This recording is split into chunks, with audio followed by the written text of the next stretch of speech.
Everyone, तो मैं आप सभी के लिए लेकर आया हूँ एक और नया चाइनीज़ ड्रामा जिसका नाम है बिगिन अगेन। ये 2020 की एक रोमांस कॉमेडी चाइनीज़ ड्रामा है। इस ड्रामे की रेटिंग है 8.3 आउट ऑफ 10। ये कहानी है एक डोमिनेटिंग फीमेल सीईओ और एक हैंडसम डॉक्टर की लव स्टोरी। बेसिकली ये ड्रामा एक लव आफ्टर मैरिज ड्रामा है जिसमें हमारी फीमेल लीड मेन लीड के साथ एक कॉन्ट्रैक्ट मैरिज करती है। और वो कैसे और किस लिए करती है, चलिए देखते हैं कहानी में। उससे पहले अगर आपने हमारे चैनल को सब्सक्राइब नहीं किया तो जल्दी से कर लीजिए और नोटिफिकेशन बेल आइकन को भी प्रेस कर लीजिए ताकि आपसे कोई नोटिफिकेशन मिस ना हो। कहानी की शुरुआत में हमें दिखाया जाता है एक शादी का सेटअप जिसमें हमारे मेन लीड्स की शादी हो रही थी। आगे हमें 2 हफ्ते पहले का फ्लैशबैक दिखाया जाता है जहाँ हम देखते हैं हमारे फीमेल सीईओ लू फैंगनिंग को, जो आज एक बहुत इंपॉर्टेंट बोर्ड मीटिंग में आई थी। लू फैंगनिंग जिस कंपनी की सीईओ है उस कंपनी का नाम है dear Singh group of companies, एक हाउस होल्ड आइटम्स की कंपनी। सेक्रेटरी गाओ इरफान उसे आज का शेड्यूल बताते हुए आ रहा था। जब सेक्रेटरी उसे बताता है कि उसके पापा ने उसके लिए ब्लाइंड डेट फिक्स की है तो वो उसे अवॉइड करने के लिए उसकी गलतियां निकालती है क्योंकि इसे ब्लाइंड डेट्स पे जाना बिल्कुल भी पसंद नहीं था। लू फैंगनिंग निहायत ही वर्कहॉलिक होती है। वीकेंड से इसका कोई पर्सनल लाइफ नहीं है, ओनली प्रोफेशनल। अब वो मीटिंग रूम में एंटर करती है जहाँ वो सभी के सामने एक नए प्रोजेक्ट का प्रस्ताव रखती है जिसका नाम होता है इन्फिनिटी। बोर्ड मेंबर्स के वोट से ही इस ब्रांड को ग्रीन सिग्नल मिल सकता है और इस ब्रांड को लॉन्च करने के लिए लू फैंगनिंग बिल्कुल तैयार होकर आई थी। सो नेक्स्ट वीक के बोर्ड मीटिंग में इन्फिनिटी पर वोटिंग का डेट तय होता है। मीटिंग से बाहर आने के बाद लू फैंगनिंग अपने सेक्रेटरी से पूछती है इस प्रोजेक्ट में उसे कितने लोग सपोर्ट करेंगे, तो गाओ इरफान कहता है सारे वोट्स आपके खिलाफ हो सकते हैं, पर एक मेंबर का वोट पाना उनके लिए बहुत ही इम्पोर्टेंट था, जो कि था मिस श्याओ का, जो आज मीटिंग में नहीं थी क्योंकि अभी अभी उन्हें एक बच्चा हुआ था, इसलिए वो अभी हॉस्पिटल में थी क्योंकि वो इस कंपनी की डायरेक्टर थी और one of the most influential person. तो फैंगनिंग सबसे पहले उन्हीं को मनाने के लिए हॉस्पिटल जाती है और अपने साथ बहुत सारे डायपर्स ले जाते हैं उनकी बेबी के लिए। फैंगनिंग मिस श्याओ के क्लोज जाकर उनकी बहुत अच्छी तरह खातिरदारी करने लगती है, उनसे बहुत अच्छी तरह से बात करने लगती है और गाओ इरफान को कहती है एक फ़ोटो लेने। तो गाओ इरफान एक के बाद एक फ़ोटोज़ लेते जाता है। वो फ़ोटोज़ इसलिए ले रही थी ताकि वो बाकी मेंबर्स को मनाने में इसकी मदद कर सकें क्योंकि ये कंपनी की बहुत ही इंपॉर्टेंट पर्सन थी, तो बाकी मेंबर्स इन्हें देखकर फैंगनिंग को सपोर्ट कर सकते थे। तो फ़ोटो सेशन ख़त्म होने के बाद वो मिस शाह से कहती है मैं आपको बस यहाँ मिलने आई थी, मिल ली और अब मैं वापस जा रही हूँ, आपको ज़्यादा डिस्टर्ब नहीं करूँगी। वो जा ही रही थी कि मिस शाह कहती है मुझे पता है तुम यहाँ क्यों आई थी, पर तुम कुछ भी कर लो मैं तुम्हारे लिए वोट नहीं करूँगी क्योंकि इन्फिनिटी एक हाउस होल्ड ब्रांड है। मिसेस श्याओ का मानना था कि जिसकी कोई पर्सनल लाइफ ही नहीं है, जो घर गृहस्थी के बारे में कुछ जानती ही नहीं है, वो एक हाउस होल्ड ब्रांड को कैसे चलाएगी। तो फैंगनिंग कहती है क्या मुझे पर्सनल लाइफ का एक्सपीरियंस पाने के लिए एक बच्चे को जन्म देना पड़ेगा और उसे पाल पोस कर बड़ा करना पड़ेगा। तो मिसेस श्याओ कहती है तुम यहाँ तक आई हो तो क्या एक बार अच्छे से बेबी को नहीं देखोगी, क्योंकि ऐसी अपॉर्चुनिटी हो सकता है तुम्हें बाद में ना मिले। तो फैंगनिंग बेबी को अपनी उंगली पकड़ाती है पर बेबी जो था वो उसकी उंगली को छोड़ता ही नहीं। ये देखकर मिसेस श्याओ मुस्कुराती है और उसे कहती है तुम जब आई गई हो यहाँ तो थोड़ी देर रुक जाओ, बेबी के साथ खेलो। ये कहकर वो बाहर चली जाती है और फैंगनिंग को कहती है मेरी बेबी का अच्छी तरह से ख्याल रखना। मिसेस श्याओ के जाते ही फैंगनिंग अपना उंगली बेबी के हाथ से छुड़ा लेती है जिससे बेबी रोने शुरू हो जाता है और जो बेबी रोता है तो वो और शांत होने का नाम ही नहीं लेता। बेबी को रोता देख फैंगनिंग कहती है मैंने तो कुछ नहीं किया, ओए तू क्यों रो रहा है, इसमें मेरी कोई गलती नहीं है। अच्छा ठीक है तू मेरी फिर से उंगली पकड़ ले, पर बेबी उसका उंगली नहीं पकड़ता। तो फैंगनिंग कहती है ठीक है अगर तुझे नहीं पकड़ना है तो तू रो क्यों रहा है, चुप हो जा मत रो। ये सब सुनने के बाद बेबी और चिल्लाने लगता है।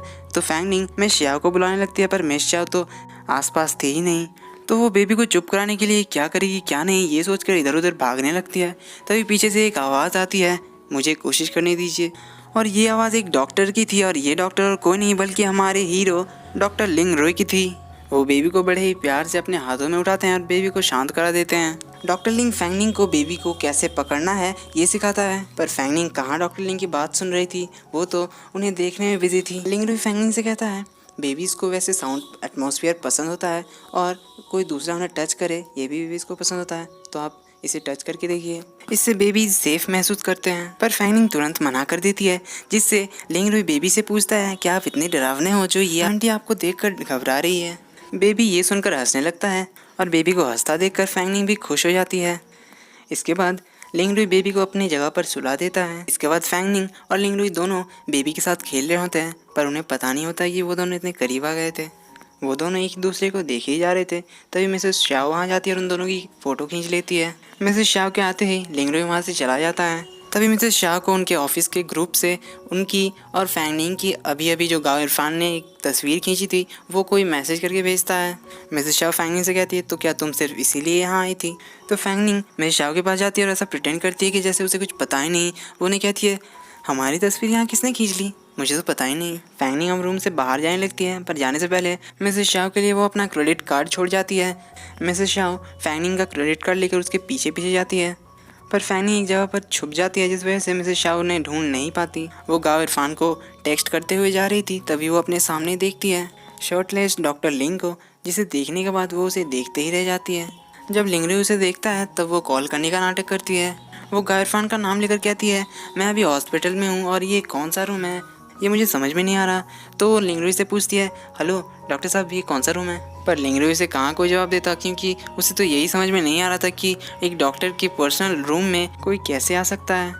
वो तो उसे अपने सामने देखकर ही शॉक में था। फैंगनी अपना कॉल काटती है और एक चेयर लाकर उसके सामने बैठ जाती है और लिंगरी से कहती है आप कंटिन्यू करो, मैं तो बस ऐसे ही आई थी। ये कहकर वो लिंगरी को घूरने लग जाती है। लिंगरी फैंगनी के पास आकर कहता है तो क्या आप अब इस रूम से बाहर नहीं जाने वाली?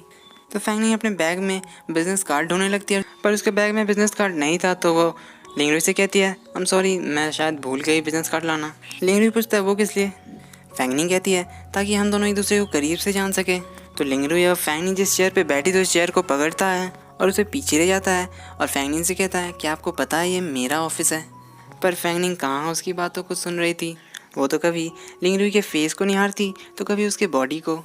इसके बाद फैंगनी कहती है वो तो मुझे पता नहीं, पर हो सकता है ये हमारी किस्मत हो जो मुझे यहाँ आपके कमरे तक ले आई। कहती है वैसे मैं दोनों एक्सेप्ट कर सकती हूँ, आपका फ़ोन नंबर और वीचैट।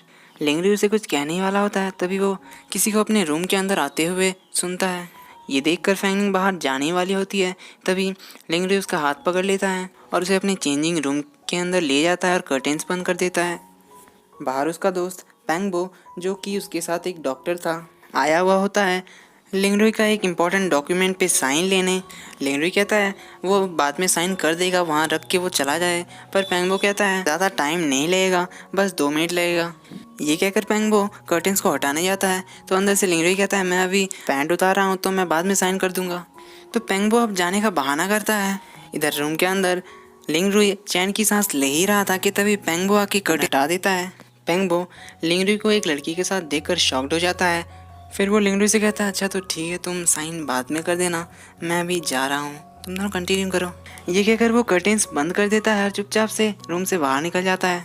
उसके जाते ही फैंगनी और लिंगरी कर्टेन्स खोलकर बाहर आते हैं। फैंगनी कहती है ठीक है तो फिर मैं चलती हूँ, पर लिंगरी कोई जवाब नहीं देता, वो तो उसकी तरफ देख भी नहीं सक रहा था। तो फैंगनी कहती है तुम इतना ब्लश क्यों कर रहे हो, क्या तुम्हें शर्म आ रही है?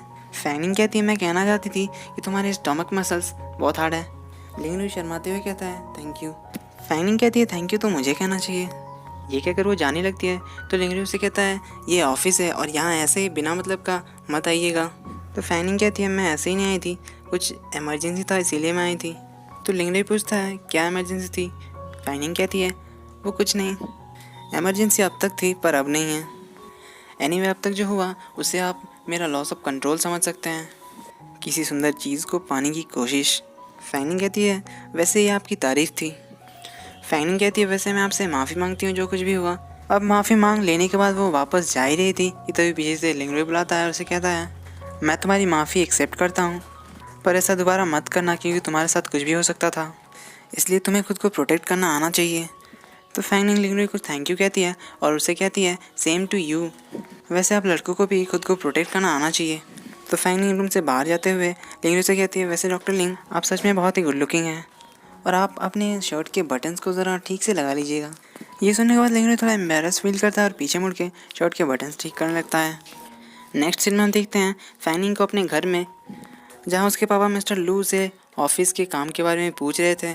इनडायरेक्टली वो उसे लेक्चर दे रहे थे, पर फैंगनी उनकी बातों को बिल्कुल भी ध्यान नहीं दे रही थी, वो तो बिंदास चिंगम चबा रही थी। अब फाइनली मिस्टर लू अपने पॉइंट पर आते हैं। वो फैंगनी से कहते हैं तुम्हें शादी करनी होगी, पर फैंगनी बिना कुछ सोचे कहती है उसे शादी नहीं करनी। तो मिस्टर लू फैंगनी को शादी करने के लिए मनाने लगते हैं, पर फैंगनी बिल्कुल नहीं मानती और इन दोनों की बातें फैंगनी की सौतेली माँ और सौतेला भाई छुप छुप कर सुन रहे थे। तो मिस्टर लू के इतने मनाने पर भी जब फैंगनी नहीं मानी तो मिस्टर लू के पास और कोई रास्ता नहीं था, वो फैंगनिंग को 1 साल का डेडलाइन देते हुए कहते हैं अगर तुमने 1 साल के अंदर शादी प्लस एक बच्चे को बर्थ नहीं दिया तो मिस्टर लू फैंगनिंग के ड्रीम प्रोजेक्ट इन्फिनिटी को वोट नहीं देंगे। अब क्योंकि मिस्टर लू डियर सिंह के चेयरमैन थे, अगर उनका ही सपोर्ट फैंगनिंग को नहीं मिला तो बाकी बोर्ड मेंबर्स भी उसे सपोर्ट नहीं करेंगे, और अगर बाकी सभी बोर्ड मेंबर्स ने इसे सपोर्ट भी कर दिया तो वो वोटिंग के रूल को ही चेंज कर देंगे। ये सब सुनने के बाद फैंगनिंग वापस जा ही रही थी कि उसे रास्ते में उसकी स्टेप मदर मिलती है जो उसे आज रात खाने के लिए रुकने के लिए कहती है। तो फैंगनिंग ये कहकर चली जाती है कि आपका बनाया हुआ खाना कौन खाना पसंद करेगा। फैंगनिंग का स्टेप ब्रदर लू फैंगयू फैंगनिंग के पीछे पीछे जाता है और उसे कुछ और दिनों की मोहलत मांगता है क्योंकि उसने अपने कंपनी के क्रेडिट कार्ड से 4 मिलियन युआन किसी को उधार दिए थे और जिसको इसने उधार दिया था वो अभी चुका नहीं पा रहा था। फैंगयू उसे 1 महीने का वक्त मांगता है पर फैंगनिंग सिर्फ उसे 5 दिन एक्स्ट्रा देती है और जब तक वो 4 मिलियन युआन वापस नहीं करता तब तक उसके सारे क्रेडिट कार्ड उसने ब्लॉक कर दिए थे। तो फैंगनिंग रात को अपने पर्सनल अपार्टमेंट में वापस आकर इस बारे में सोच ही रही थी कि तभी उसे उसका सेक्रेटरी गाओ इरफान कॉल करता है और उसे बताता है कि बोर्ड मीटिंग ने अभी अनाउंस किया कि प्रोजेक्ट इन्फिनिटी के प्रमोशंस को अभी सस्पेंड कर दिया गया है और इसका ऑर्डर चेयरमैन लू ने दिया है। ये पता लगने पर फैंगनिंग बहुत ही ज़्यादा अपसेट हो जाती है। यहाँ हमें पता चलता है कि प्रोजेक्ट इन्फिनिटी फैंगनिंग की बड़ी बहन का सपना था। फैंगनिंग अपने पापा को कॉल करके बता देती है कि वो 1 साल के अंदर शादी करने के लिए तैयार है। फैंगनिंग अपने पापा को ओल्ड फॉक्स कहा करती थी तो वो उन्हें बताती है कि अगर उन्होंने शादी करने के बाद कोई गड़बड़ की तो उससे बुरा और कोई नहीं होगा, और वो अपने पापा को ये भी बताती कि चाहे कोई भी आ जाए या फिर कुछ भी हो जाए पर प्रोजेक्ट इन्फिनिटी को वो लॉन्च करके ही रहेगी। ये सब कहने के बाद वो बहुत ही ज़्यादा खुश होती है और डॉक्टर लिंग के कहे मुताबिक वो अपने फ्यूचर बेबी को संभालने का भी प्रैक्टिस कर रही होती है जो उसे इतना भी मुश्किल नहीं लगता, पर अब उसे इंतज़ार था तो सिर्फ उसका मिस्टर राइट का। तो वो अगले ही दिन से अपने मिस्टर राइट को ढूंढने में लग जाती है।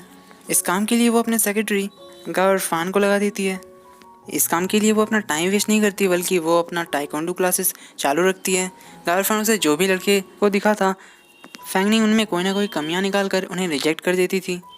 यहाँ एंट्री होती है एक और नई कैरेक्टर जिसका नाम है तांग पिंग पिंग, जो फैंगनिंग के एक अंकल की बेटी थी और वो भी डियर सिंह कंपनी के एक बोर्ड मेंबर थे।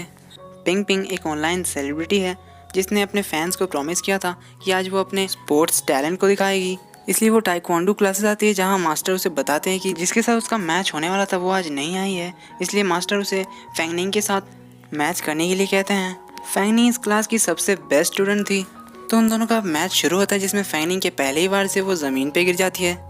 ये मैच पिंग पिंग के फैंस लाइव देख रहे थे, इसलिए पिंग पिंग फैंगनिंग से रिक्वेस्ट करती है कि उसे वो झूठ मूठ का हल्का फुल्का मारेगी, तो फैंगनिंग वैसा ही करती है। फैंगनिंग उस पर हाथ नहीं उठाती पर पिंग पिंग गलती से उसके गले पर नोच देती है जिससे उसे गुस्सा आता है और फैंगनिंग उसे फिर से ज़मीन पर पटक देती है और इस वजह से उसके पैर में चोट आ जाती है। तो फैंगनिंग गाओ इरफान से एम्बुलेंस को कॉल करने के लिए कहती है पर पिंग पिंग कहती है वो अपने पापा को बता देगी कि वो तुम्हें वोट ना करे, इसलिए पिंग पिंग फैंगनिंग से उसे हॉस्पिटल ले जाने के लिए कहती है पर फैंगनिंग कोई रिएक्ट नहीं करती। फिर थोड़ी देर बाद उसे याद आता है कि अगर वो उसे हॉस्पिटल ले गई तो वो डॉक्टर लिंग से मिल सकेगी, इसलिए वो पिंग पिंग को अपनी कार में बैठा कर हॉस्पिटल ले जाती है जिस हॉस्पिटल में लिंग रुई डॉक्टर है। हॉस्पिटल पहुंचकर फैंगनिंग गाओ इरफान से कहती है पिंग पिंग का चेकअप कराने और वो लिंग रुई से मिलने के लिए जा रही थी, पर पिंग पिंग उसके पीछे पीछे जाती है और उसका हाथ पकड़ लेती है और उसे कहती है तुम मुझे लेके जाओ क्योंकि तुमने मुझे चोट पहुंचाया है, और वो उसे फिर से अपने पापा के नाम की धमकी देने लगती है। तो फैंगनिंग को फाइनली उसकी बात माननी पड़ती है और उसे वो खुद डॉक्टर से चेकअप कराने के लिए ले जाती है। पिंग पिंग अपना ट्रीटमेंट कराने में नखरे कर रही थी और डॉक्टर पे चिल्ला भी रही थी। पिंग पिंग को डॉक्टर पर चिल्लाते देख पास ही में एक दूसरे डॉक्टर थे और वो डॉक्टर और कोई नहीं बल्कि हमारे लिंग रुई थे। लिंग रुई पिंग पिंग की अच्छी तरह से क्लास लेता है और उसे डॉक्टर से माफ़ी भी मांगने के लिए कहता है। डॉक्टर पिंग पिंग को अपने गार्डियन को बुलाने के लिए कहता है तो पिंग पिंग फैंगनिंग को बुलाती है। फैंगनिंग सबसे पहले तो उन दोनों डॉक्टर से माफ़ी मांगती है इसके इन हरकतों के लिए।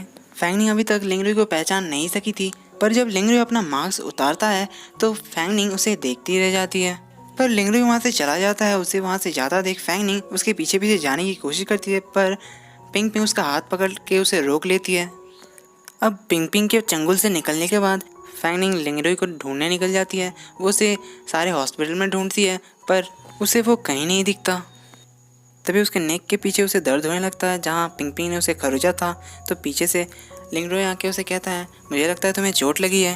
फैंगनिंग कहती है एक पागल की वजह से मुझे ये चोट लगी, पर कुछ खास दर्द नहीं हो रहा है। तो लिंगरोय कहता है ठीक है तब मैं चलता हूँ। लिंगरोय को जाता देख फैंगनिंग अपने गले के पीछे हाथ रखकर बहुत ज़्यादा दर्द होने का नाटक करती है। तो लिंगरोय कहता है ठीक है तब मेरे पीछे आओ। ये सुनकर फैंगनिंग बड़ी खुश हो जाती है और लिंगरोय के पीछे भी चली जाती है। लिंगरोय फैंगनिंग को अपने केबिन ले जाता है जहाँ वो उसके चोट को डिसइंफेक्ट करता है, पर फैंगनिंग झूठ मूठ का दर्द होने का नाटक करती है ताकि लिंगरोय उसे और प्यार से ट्रीट करे और फैंगनिंग को उसे अच्छी तरह से निहारने का वक्त मिल सके। लिंगरोय उसकी चोट को डिसइंफेक्ट करने के बाद उस पर वो बैंडेड लगा देता है। उसका ट्रीटमेंट हो जाने के बाद भी फैंगनिंग वहीं बैठी रहती है। फिर उसके टेबल पर वो एक मैग्नीफाइंग ग्लास देखती है जिसे वो उठाकर उसके चेहरे को अच्छी तरह से देखने लगती है। ये देखकर लिंगरोय उससे कहता है अगर तुम्हारा और कोई काम नहीं है तो तुम यहाँ से जा सकती हो। तो फैंगनिंग कहती है क्या तुम मुझसे शादी कर सकते हो? ये सुनकर लिंगरोय शॉक्ड हो जाता है और उससे पूछता है क्या? तो फैंगनिंग कहती है मेरा मतलब था कि क्या तुम्हारी कोई गर्लफ्रेंड है? इसके जवाब में लिंगरोय कहता है ये मेरी पर्सनल बात है और मुझे नहीं लगता कि मैं तुम्हें ये बता सकता हूँ। फैंगनिंग कहती है तो फिर इसका मतलब तो है तुम्हारी कोई गर्लफ्रेंड नहीं है। तुम दिखने में गुड लुकिंग हो, तुम्हारा बिहेवियर भी अच्छा है, इसका मतलब है तुम बहुत ही पॉपुलर हो गए यहाँ पे। अब लिंगरोय थोड़ा इरिटेट हो गया था तो वो फैंगनिंग से कहता है अगर तुम्हें कोई काम नहीं है तो तुम यहाँ से जा सकती हो और थैंक यू। तो फैंगनिंग कहती है कोई बात नहीं, मैं वैसे ही पता लगा ही लूँगी। Anyway thank you Lingroy, oh I mean doctor Ling. और वो जाने से पहले लिंगरोय को एक आंख मारती है और वहाँ से चली जाती है।